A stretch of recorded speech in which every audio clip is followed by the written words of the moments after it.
Dan di antara hikmah puasa adalah Allah ingin kita merasakan bagaimana orang-orang yang kekurangan itu menahan lapar dan haus.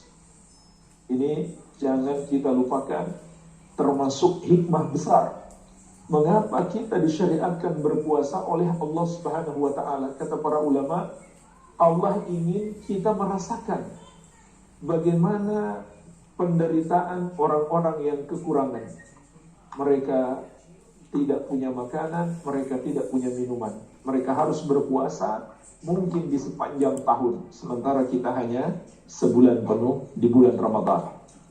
Sehingga muncul dalam hati kita kepedulian, atau semakin besar kepedulian kita kepada orang-orang yang kekurangan tersebut. Ini hikmah puasa yang sangat besar, agar muncul kepedulian kita, atau semakin kuat kepedulian kita kepada orang-orang yang kekurangan.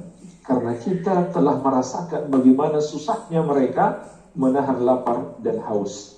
Ini yang pertama. Yang kedua, jemaah sekalian, di akhir Ramadan nanti kita juga disyariatkan untuk mengeluarkan zakat fitri.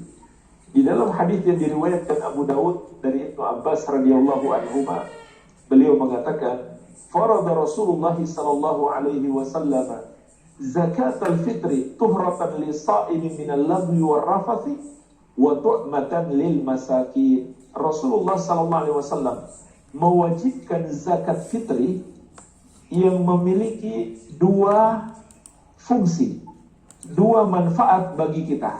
Yang pertama adalah untuk menyucikan orang yang berpuasa dari perbuatan yang sia-sia dan perbuatan yang haram. Jadi jemaah sekalian, hadis ini menjelaskan kepada kita di antara yang dapat mengurangi ibadah puasa kita kalau kita melakukan perbuatan yang sia-sia, apalagi perbuatan yang haram. Maka kata Nabi SAW, dengan zakat fitri, perbuatan sia-sia dan perbuatan yang haram yang kita lakukan selama berpuasa, insya Allah akan mendapatkan ampunan Allah Subhanahu wa ta'ala. Kemudian yang kedua kata beliau, wa tu'matan lil masakin, sebagai makanan bagi orang-orang miskin. Dan ketahuilah Bapak Ibu sekalian, untuk mengeluarkan zakat fitri itu, kita nggak harus kaya. Beda dengan zakat mal. Jadi zakat dalam Islam itu terbagi dua, zakat fitri dan zakat mal. Kalau zakat mal itu umumnya yang bisa mengeluarkan orang kaya, karena dia ada jumlah minimalnya kewajiban zakat. Seperti emas itu minimal kita punya 85 gram. Kalau kita punya kurang dari 85 gram, kita nggak diwajibkan zakat. Kita tidak diwajibkan zakat kalau emas kita kurang dari 85 gram. Jadi orang yang berkecukupan baru dia kena kewajiban zakat mal. Tapi untuk zakat fitri itu nggak harus kaya. Orang miskin pun dia kena zakat fitri kalau dia punya kelebihan makanan di malam dan siang hari raya.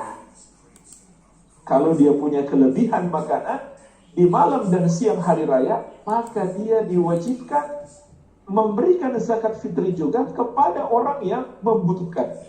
Jadi ini luar biasa. Solidaritas dibangun walaupun dari orang-orang yang tidak memiliki kemapanan dalam ekonomi. Tetap harus memiliki jiwa sosial, harus membantu sesama. Karena zakat fitri itu jemaah sekalian, dia membersihkan diri. Sementara zakat mal, dia membersihkan harta. Jadi, walaupun dia orang miskin, maka dia harus juga membersihkan dirinya dengan mengeluarkan zakat fitri. Dan ketahuilah Bapak Ibu sekalian, bersedekah itu juga tidak harus menunggu kaya. Rasulullah SAW pernah bersabda, "Fattakun nar walau bisyikki tamratin." Hendaklah kalian membentengi diri kalian walaupun hanya dengan sepotong kurma. Apa arti hadis ini? Maksudnya, bisa jadi kita bersedekah hanya dengan sepotong kurma, itu akan menjadi benteng kita kelak dari api neraka di hari kiamat. Jadi luar biasa keutamaan sedekah Bapak Ibu sekalian. Kata Nabi Muhammad SAW, itu adalah benteng kita dari api neraka. Nah, kata beliau, walaupun hanya sepotong kurma. Jadi misalkan, andai kita punya makanan, punya harta, hanya 1 butir kurma. 1 butir itu masih bisa dibagi 2. Separuh kita makan sendiri, separuh kita sedekah, maka lakukanlah. Artinya, seseorang itu tidak boleh berkecil hati, walaupun yang dia sedekahkan itu sedikit, maka itu pahalanya akan sangat besar, bahkan bisa jadi itulah sebab dia selamat dari api neraka. Dan ketahuilah jemaah sekalian, sebenarnya yang dinilai oleh Allah itu bukan sekedar banyak dan sedikitnya yang kita sedekahkan, tapi nilai keikhlasan. Nilai keikhlasan ini satu. Dan juga Allah menilai dari nilai manfaat, dari manfaat yang didapatkan oleh orang yang kita beri sedekah. Makanya Bapak Ibu sekalian, bersedekah itu di masa-masa sulit pahalanya lebih besar. Bersedekah di masa sulit pahalanya lebih besar lagi. Karena manfaat orang yang mendapatkannya lebih besar. Dan tentu dia akan lebih senang ketika dia mendapatkan bantuan dibandingkan di masa-masa kita masih mudah mendapatkan makanan. Ya seperti yang kita hadapi saat ini, pandemi. Banyak orang yang kehilangan pekerjaan, banyak orang yang penghasilannya menurun drastis, banyak orang yang kelaparan. Maka memberi sedekah di masa seperti ini pahalanya lebih besar lagi. Sebagaimana Allah sebutkan di surat Al-Balad ayat ke-14. Au it'amun fi yaumin dzi masghabah. Memberi makan pada hari kelaparan. Artinya Allah sebutkan secara khusus, saat kita memberi makan di hari-hari sulit, itu maksudnya pahalanya lebih besar lagi dibandingkan hari-hari normal. Jadi di masa ini seharusnya kita lebih meningkatkan kepedulian kita kepada sesama karena pahalanya lebih besar. Dan juga Bapak Ibu sekalian, bersedekah itu merupakan sebab terbesar Allah memberikan pertolongan kepada kita. Di antara sebab terbesar Allah memberikan pertolongan kepada kita adalah dengan bersedekah. Oleh karena itu, jika kita peduli kepada sesama di hari-hari yang sulit ini dikarenakan pandemi COVID-19, maka semoga insya Allah tidak lama Allah akan mengangkat, Allah akan menghilangkan wabah ini dari kita. Amin. Jadi Amin. Bapak Ibu sekalian, ini luar biasa keutamaan sedekah. Bahkan Nabi SAW mengabarkan kepada kita, sedekah itu juga bisa menjadi obat. Sedekah itu bisa menjadi obat. Baik obat penyakit fisik maupun obat penyakit psikis. Disebutkan dalam sebuah hadis yang diriwayatkan Imam Al-Baihaqi dari Abu Umamah Al-Bahili radhiyallahu anhu, Rasulullah sallallahu alaihi wasallam mengatakan, "Dawu mardatu bis sadaqah." Obati orang-orang sakit kalian dengan sedekah. Subhanallah, ini obat yang banyak orang lupakan. Padahal ini perintah Nabi Muhammad sallallahu alaihi wasallam. Obati orang-orang sakit kalian dengan sedekah. Dan Bapak Ibu sekalian, saya telah mendengarkan banyak sekali kisah nyata orang-orang yang bahkan sampai dokter sudah memvonis dia nggak akan sembuh lagi, umurnya sudah nggak lama, ke dokter kesana kemari nggak sembuh, lalu keluarganya atau dia sendiri mencoba untuk bersedekah dengan harapan, tentu harapan utama semoga Allah memberi balasan di akhirat kelak. Lalu dia sertakan harapan semoga Allah sembuhkan, maka dengan izin Allah dia pun sembuh. Dan juga Bapak Ibu sekalian, Nabi SAW mengabarkan bersedekah itu juga obat penyakit psikis. Apa contoh penyakit psikis itu jamaah sekalian? Hati yang keras, hati yang mengeras. Hati yang mengeras itu hati yang mudah marah, mudah membenci orang lain, kalau misalkan berselisih dengan orang lain, sulit sekali dia memaafkan. Dan hati yang keras itu juga yang paling berbahaya adalah kalau mendengar nasihat, susah menerima. Kalau mendengarkan ayat-ayat Al-Quran dan hadis Nabi Muhammad SAW, dia cuek saja. Ini bahaya hati yang keras. Maka Rasulullah SAW pernah mengabarkan kepada kita obat hati yang keras di dalam sebuah hadis yang juga diriwayatkan Imam Al-Baihaqi. Kata Nabi SAW, in aratta an yalina qalbuka fa'at'imil miskin wamsah ra'sal yatim. Kalau kamu ingin hatimu menjadi lembut, maka hendaklah kamu memberi makan orang miskin dan usaplah kepala anak yatim. Jadi ini menunjukkan kepada kita bahwa sedekah itu juga obat bagi penyakit yang bersifat psikis, seperti hati yang keras. Orang yang misalkan bersifat temperamen, mudah marah, sulit sekali memaafkan. Maka dengan memberi makan orang miskin dan mengusap harta anak yatim, insya Allah hatinya akan menjadi lembut. Mengusap harta anak yatim, mengusap kepala anak yatim di sini, tentu maksudnya memberi santunan kepada mereka, bukan sekedar kita mengusap kepalanya tapi tidak memberi santunan. Iya. Dan lebih daripada itu jemaah sekalian, kita menyadari dalam hidup ini dosa-dosa kita sangat banyak, baik kita sengaja maupun tanpa kita sengaja. Maka ketahuilah, dengan peduli kepada orang lain, dengan bersedekah menyisihkan sebagian harta kita kepada orang lain, itu adalah sebab dosa-dosa kita diampuni. Sebagaimana dalam sebuah hadis yang diriwayatkan oleh Imam At-Tirmidzi, Rasulullah SAW mengatakan, ala adulluka ala abwabil khair. Maukah kalian aku kabarkan pintu-pintu kebaikan? Pintu-pintu kebaikan yang utama itu ada 3. As-sawmu junnah. Yang pertama, puasa itu adalah perisai. Maksudnya perisai dari perbuatan yang haram di dunia dan perisai dari api neraka di akhirat. Yang kedua, was-sadaqatu tudfi'ul khati'ah kama yudfi'ul ma'un nar. Sedekah itu menghapuskan dosa-dosa seperti seperti air yang memadamkan api. Sedekah itu menghapuskan dosa-dosa bagaikan air yang memadamkan api. Wa salatul rajul fi jawfil lail.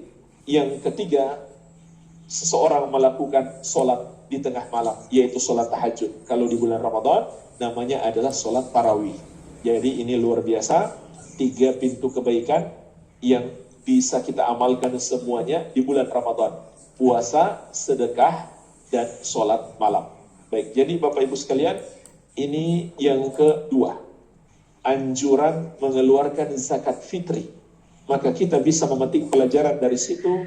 Kita dianjurkan untuk selalu berjiwa sosial, untuk bersikap solider kepada saudara-saudara kita dan membantu mereka. Jadi ini bukan sekedar perasaan di dalam hati, tapi juga harus dibuktikan dengan usaha membantu mereka. Kemudian yang ketiga, mungkin ini yang terakhir yang bisa saya sampaikan, bahwa Nabi kita yang mulia, Nabi Muhammad SAW, memberi teladan kepada kita. Ketika masuk bulan Ramadan, maka beliau meningkatkan sedekahnya.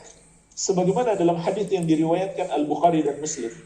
Diriwayatkan Al-Bukhari dan Muslim dari sahabat Ibnu Abbas radhiyallahu anhuma, beliau mengatakan, kana Nabi sallallahu alaihi wasallam ajwadan nas wa ajwada ma yakunu fi Ramadan wa ajwadu ma yakunu fi Ramadan. Nabi Muhammad sallallahu alaihi wasallam adalah orang yang paling dermawan, dan beliau akan semakin dermawan di bulan Ramadan. Hadis ini, kata para ulama, menunjukkan kepada kita kedermawanan kita, kepedulian kita kepada orang lain di bulan Ramadan seharusnya ditingkatkan untuk meneladani Nabi kita yang mulia, Nabi Muhammad SAW. Jemaah sekalian, sesungguhnya kalau kita baca sejarah Nabi kita, Nabi mulia Muhammad SAW, tidak ada di dalamnya kecuali kebaikan. Kata Ibnu Abbas dalam hadis ini, Nabi kita Muhammad SAW orang yang paling dermawan. Padahal jemaah sekalian, di masa beliau hidup, beliau tidaklah dikenal sebagai orang yang paling kaya, tidak. Karena di masa beliau hidup itu yang paling terkenal kaya raya adalah Utsman bin Affan dan Abdurrahman bin Auf. Begitu pula Abu Bakar.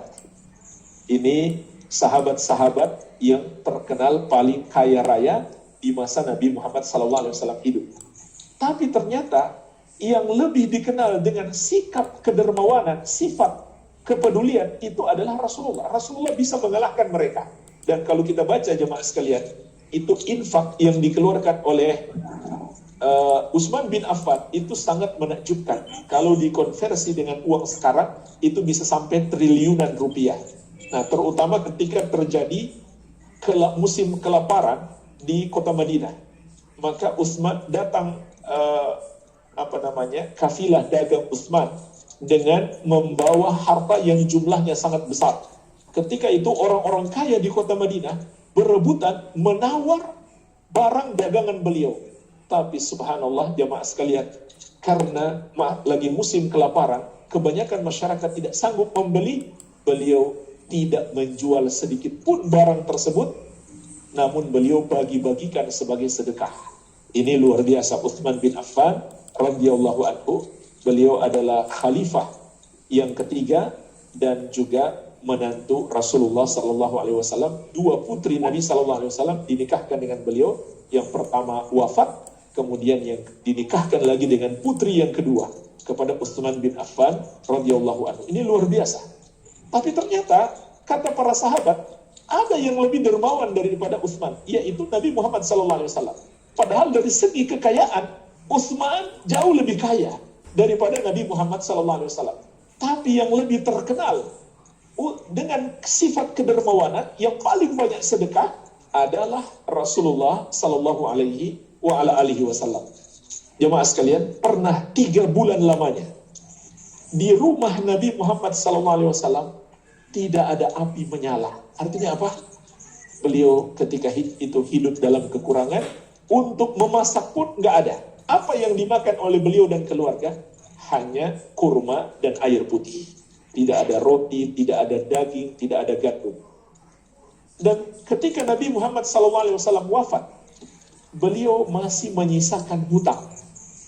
Tapi ada barang jaminan, yaitu baju perang beliau. Untuk tanya jawab, saya kembalikan kepada Bapak Moderator. Wabillahi taufik. Terima kasih Pak Ustadz atas apa yang telah disampaikan. Mungkin setelah ini kita akan buka tanya jawab. Setelah tanya jawab nanti mohon Pak Ustadz bisa pimpin doa ya untuk kami semua ininya. Selanjutnya mungkin saya persilahkan teman-teman, om, tante yang ingin bertanya kepada Pak Ustadz. Saya sudah minta untuk di-unmute, silakan saja. Kalau ada teman-teman yang mau bertanya, silakan di-unmute dan menyampaikan pertanyaannya. Silakan. Pak Om Rahmat, saya boleh tanya? Monggo, silakan Om Yan, silakan. Assalamualaikum Ustaz. Waalaikumsalam warahmatullahi wabarakatuh. Alhamdulillah bisa hari ini mengikuti kajian Ustaz Sofyan Farid. Ini ada 2 pertanyaan Ustaz. Pertama, ada di masjid di sekitar rumah itu menerima zakat fitri itu di awal-awal. Kira-kira gimana ya Ustaz ya? Pembayaran zakat fitri baru puasa kedua, ketiga sudah dilakukan pembayaran. Artinya seperti apa gitu. Yang kedua itu adalah saya juga melihat banyak saudara-saudara kita itu lebih mementingkan sholat tarawihnya gitu. Kalau sholat tarawih baru ke masjid, tapi kalau nggak tarawih nggak ke masjid itu. Kira-kira gimana ya? Apa namanya? Ya, baik. Cepat Ustaz. Afwan. Yang pertama, kalau di dalam hadis Nabi Muhammad SAW, sebagaimana diriwayatkan dari sahabat Ibnu Umar radhiyallahu anhu, bahwasanya mulai penyerahan zakat fitrah itu 2 atau 3 hari sebelum Lebaran. 2 atau 3 hari sebelum Lebaran. Itu batas, itu permulaannya. Tapi ketika itu belum wajib. Wajibnya adalah kalau sudah masuk malam 1 Syawal. Batas akhirnya adalah sebelum melakukan sholat Idul Fitri. Jadi kalau ada orang dengan sengaja menunda zakat fitri sampai selesai sholat Idul Fitri, itu sudah tidak sah lagi. Kecuali dia nggak sengaja, mungkin lupa, maka tidak mengapa dia keluarkan setelah sholat Idul Fitri. Ya. Jadi ini dari segi waktu. Makanya hendaklah kita hindari penyerahan di awal. Namun di awal Ramadan dan pertengahan Ramadan kita niatkan sebagai sedekah biasa. Seperti yang kita bahas tadi, Nabi Muhammad SAW meningkatkan sedekahnya di bulan Ramadan. Jadi jangan dulu diniatkan sebagai zakat fitri, tapi diniatkan sebagai sedekah. Ya kan, lebih banyak kita sedekah, tentu insya Allah pahala kita semakin besar. Tetapi boleh juga misalkan, kalau sifatnya hanya titip kepada panitia. Ini saya titip, nanti tolong dikeluarkan 2 atau 3 hari sebelum Lebaran. Karena itu waktu pengeluaran zakat fitrah. Jadi kita kalau berbicara ibadah, tentu kita harus mengikuti ketentuan-ketentuan dalam syariat. Walaupun kadang kita merasa ini lebih bagus, maka itu tidak dinilai bagus oleh syariat kecuali sesuai dengan ketentuan syariat. Ya. Jadi untuk sedekah di awal dan pertengahan Ramadan, niatkan sebagai sedekah biasa.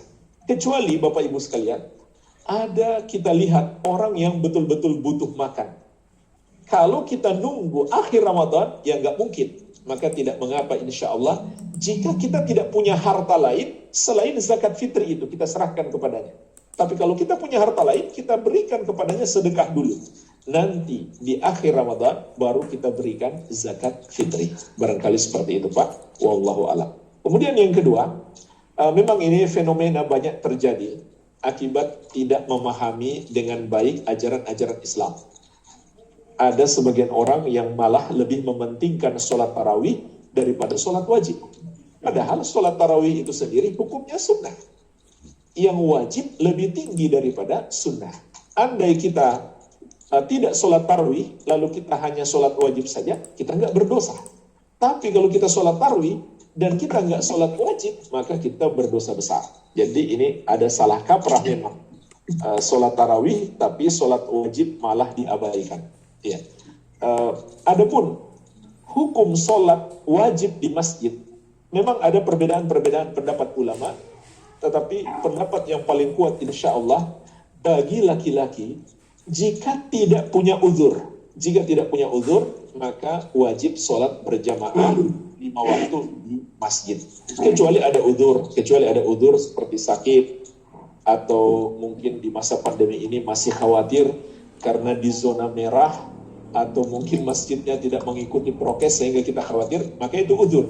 Tidak mengapa insya Allah kita sholat di rumah. Tapi bagi laki-laki, pendapat yang paling kuat insya Allah wajib sholat berjamaah di masjid. Karena ada seorang sahabat yang buta di masa Nabi Muhammad SAW. Beliau bertanya, ya Rasulullah, saya ini buta, bolehkah saya sholat di rumah? Kata Nabi SAW, apakah engkau mendengar azan? Karena kalau dia mendengar azan di masa dahulu, berarti jangkauannya dekat dari masjid. Sebab dulu kan belum ada mic. Kata sahabat ini, ya Rasulullah, iya saya mendengar azan. Maka kata Nabi SAW, fa'ajib, kalau begitu kamu harus datang ke masjid. Itu sahabat yang buta. Apalagi kita alhamdulillah yang Allah berikan kesempurnaan, tidak buta, tidak cacat. Maka tentu kita lebih harus datang ke masjid, kecuali kita ada uzur. Namun andai kita sholat di rumah pun, maka sholat kita tetap sah. Iya. Adapun bagi kaum wanita, lebih afdal di rumah, tapi boleh ke masjid. Sebab Nabi SAW mengatakan, wa salatuhunna wa buyutuhunna khairun lahunna.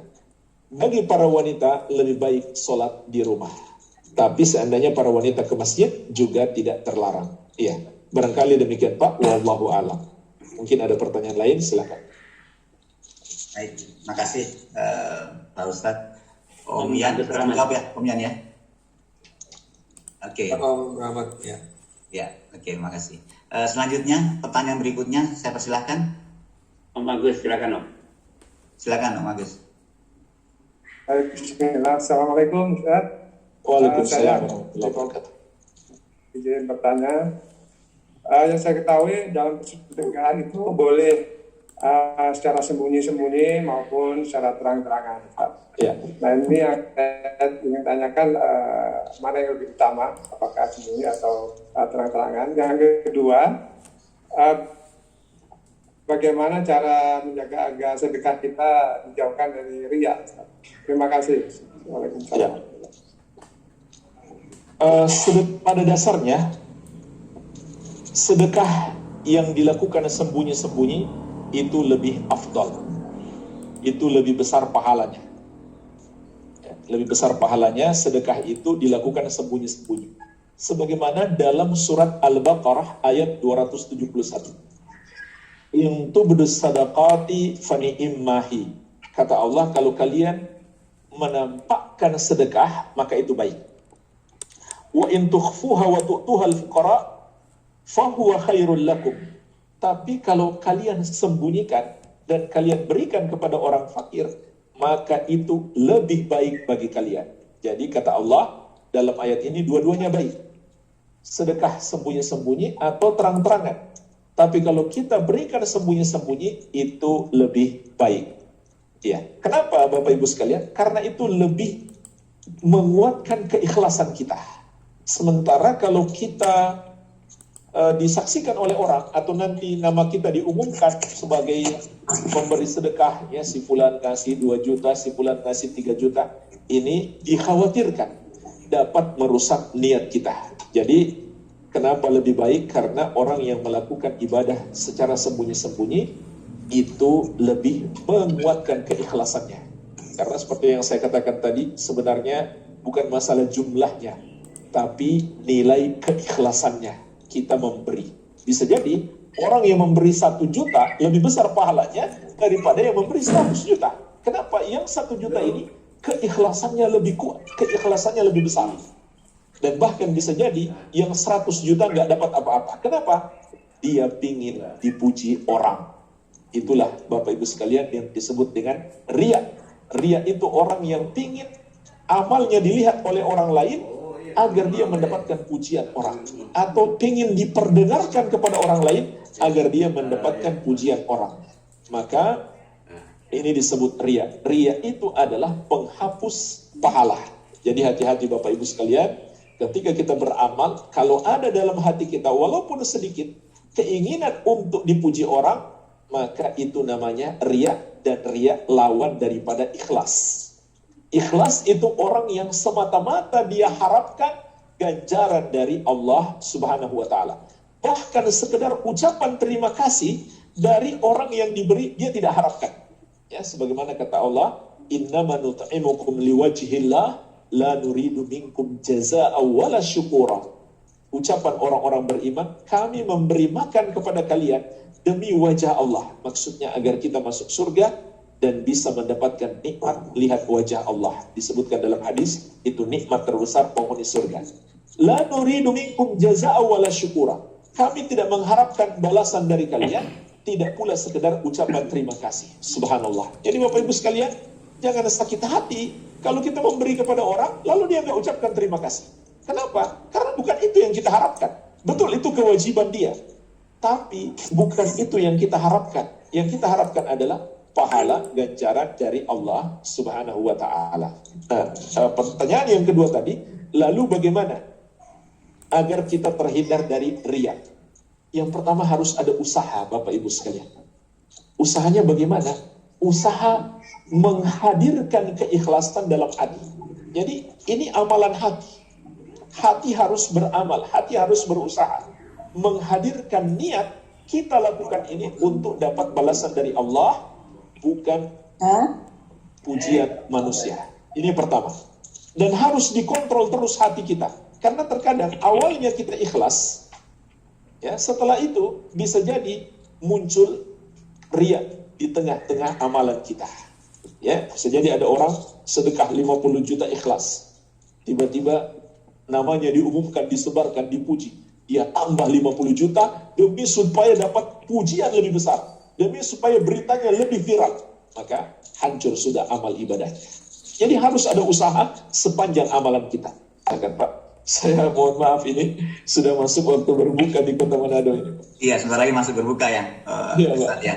Mungkin terakhir saja mohon dibantu untuk berdoa bersama saja. Ustaz Baik, Pak. bimbing doa, setelah itu Ya. nanti akan selesai dengan bimbing setelah kita berdoa. Silakan Pak Ustaz, Pak Tempat silakan. Allahumma salli ala Muhammad wa ala ali Muhammad kama sallaita ala Ibrahim wa ala ali Ibrahim innaka Hamidum Majid. Allahumma ighfir lil muslimina wal muslimat wal mu'minina wal mu'minat al ahya'i minhum wal amwat innaka sami'un qaribun mujibu da'awat. Rabbana atina fid dunya hasanah wa fil akhirati hasanah wa qina adzabannar. Wa sallallahu ala nabiyyina Muhammadin wa alihi wasallam wa akhiru da'wana anil hamdulillahi rabbil alamin. Amin, amin. Ya, makasih banyak Pak Ustadz atas waktunya. Sama-sama, Pak. Ya. Selamat berbuka teman-teman di Makassar, Indonesia bagian tengah dan timur. Apalagi ke timur udah berbuka itu. Ya. Sekali lagi makasih Pak Ustadz atas waktunya. Kami sangat senang bisa mendengarkan tausiah dari Bapak. Ya. Mungkin sambil jalan kalau mau buka silakan Pak Ustadz, kami coba saya karena mohon pamit Pak ya. silakan. Ya. Assalamualaikum. Waalaikumsalam warahmatullahi wabarakatuh. Baik teman-teman semua, Om dan Tante semua, ini saya sudah minta di unmute ya, semua silakan. Acara selanjutnya adalah sambutan dari Ketum Om Heru. Sambil bincang-bincang dilanjutkan dengan silaturahim setelah itu dengan beberapa chapter mengenai kegiatan dan sebagainya. Waktu dan tempat saya silakan Om Heru.